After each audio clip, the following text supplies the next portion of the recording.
Kaixo, bideo honetan Europar Batasunaren historia azalduko dugu. Hasteko Batasunaren bilakaera kontatuko dugu. 1951an EB lehenengo urratsak ematen hasi ziren. Urte horretan Europako 6 herrialdeek, Frantzia, Italia, Alemania, Luxemburgo, Belgika eta Herbehereak Parisko ituna sinatu egin zuten, eta horrekin batera CECA, Comunidad Europea del Carbón y Acero, sortu zen. Erakundea Bigarren Mundu Gerra estatuen artean izan zuten liskarrak konpontzeko. Geroago, 1957an, Erromako ituna egin zuten eta amankomuneko merkatu eta duana eratu zen. Erakundeari izena aldatu zitzaion eta CEE, Comunidad Económica Europea deitu zitzaion. Gainera, Europako Energia Atomikoaren erkidegoa, Euratoma garatu zen. 1973an beste 3 herrialde elkartu ziren erkidegora: Irlanda, Erresuma Batua eta Danimarka. 6 urte ondoren, Europako Parlamentua hautatzeko lehenengo hauteskundeak deitu zituzten. Ondorioz, 1991an Grezia batu zen Europar Batasunera. Gutxika herrialdeen kooperazioa nagusitzen joan zen, eta horregatik Schengen akordioa sinatu zuten. Hau datza, Batasunean zeuden herrialdeak haien arteko mugetan kontrolguneak ezabatzeko eta zirkulazio askea bermatzeko. Urte bat pasa zenean, 1996an, Espainia eta Portugal erakundera bateratu ziren, eta Europako Bakar Batzarra burutu zen. Honen ondorioz, barne merkatua sortu eta gaur egun ezagutzen dugun moduan Europar Batasuna izendatu zen. 1992 urtean, EB historian eratutako itunik garrantzitsuena sinatu zuen, Maastricht ituna deritzona. Hemen, hainbateko neurriak hartu ziren. 1. Europar Batasuna ofizialki eratu zen.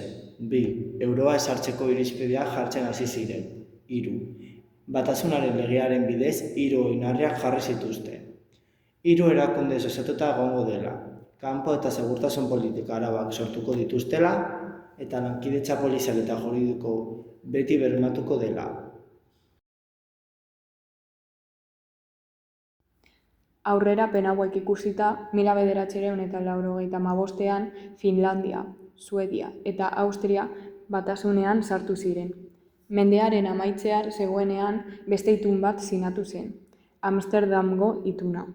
Honen arabera, segurtasunareko, askatasunerako eta justiziarako zonalde bat sortu zen. Bestalde, ordezkari nagusi bat aukeratu kanpo eta segurtasun politikaz arduratzeko. 21. mendea hasi ahala, Nizako itunaren irizpideak jarri zuten. Hau da, Batasunaren edapenaren ondorioz aldaketa instituzional bat egin.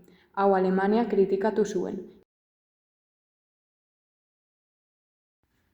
2002an gure ekonomia guztiz aldatu zuen aurrerapen bat ekarri zen.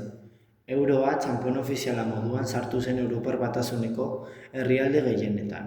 Hori dela eta Espainian peseta galdu genuen txanpon moduan. 2 urte pasa zirenean 2004an beste 10 herrialdeei harrera egin zitzaien. Eslovakia, Eslovenia, Hungria, Malta, Txipre, Estonia, Letonia, Lituania, Polonia eta Txekiar Errepublikari. 2007 urtean Lisboako ituna sinatu zen, eta horri esker legezko araudi batean 3 oinarriak elkartu ziren.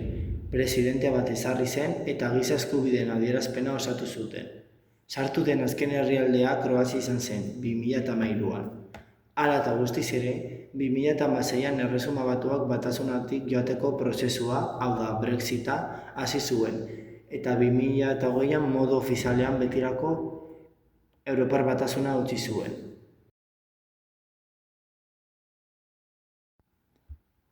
Orain dauden erakundeak azalduko ditugu. Hasteko Europako Parlamentua. 3 lekutan dago, eta lekuak dira Estrasburgo, Bruselas eta Luxemburgo. Eta hauek dira berardurak. Lehenengoa herritarrak ordezkatzea, bigarrena aurrekontuak ezartzea, eta azkena Batasuneko legeen inguruan erabakiak hartu. Jarraitzeko Europako Kontseilua. Hau Bruselasen dago kokatuta eta helburu zehatz bat du. Helburua batasunaren lehentasunak erabakitzea eta definitzea da. Gainera, Europako Kontseiluak ez ditu legerik ezartzen. Hirugarren erakundea Europako Batzordea da. Hau ere Bruselan dago eta helburu oso zehatzak ditu. Lehenengoa, lege berriak proposatzea, bigarrena, Europa politika kudeatzea eta azkena, nazioartean Europako batasuna garatzea.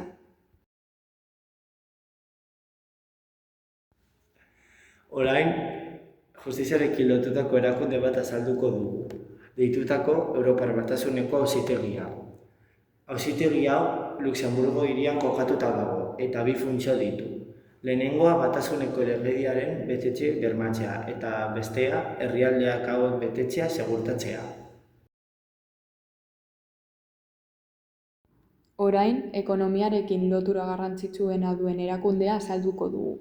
Europako Banku Zentrala deitzen da eta Frankfurten kokatuta dago. Herrialde bakoitzaren banku zentralak elkartzen ditu. Helburu nagusia diru politika kudeatzea du. Azken erakundea Europako Kontuen Auzitegia da. Hau Luxemburgo hirian kokatuta dago eta Europar Batasunaren funtsak ondo administratzea eta erabiltzea bilatzen du. Europar Batasuneko biztanleria ditugun eskubideak aipatuko ditugu.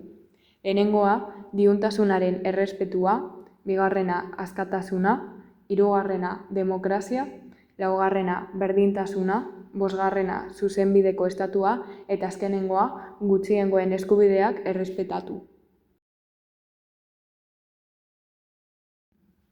Hala ere, Europar Batasuna helburuak edo betebeharrak du. Lehenengoa bakea mantentzea da, bigarrena barneko merkatua ezartzea, hirugarrena ingurumena hobetzea, laugarrena zientzia eta teknologia garatzea, jarraitzeko diskriminazioa ezabatzea, justizia sustatzea, ekonomia indartzea eta azkenik dibertsitatea kulturalea jartzea du helburu moduan.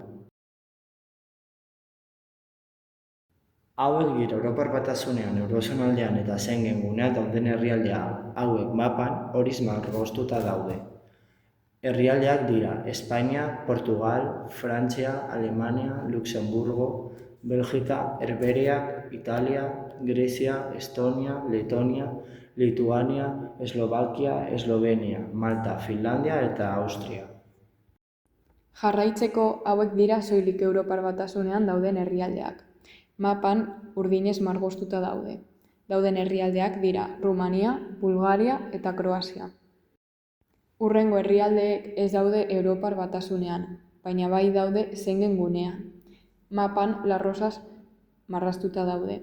Dauden herrialdeak dira Noruega eta Islandia.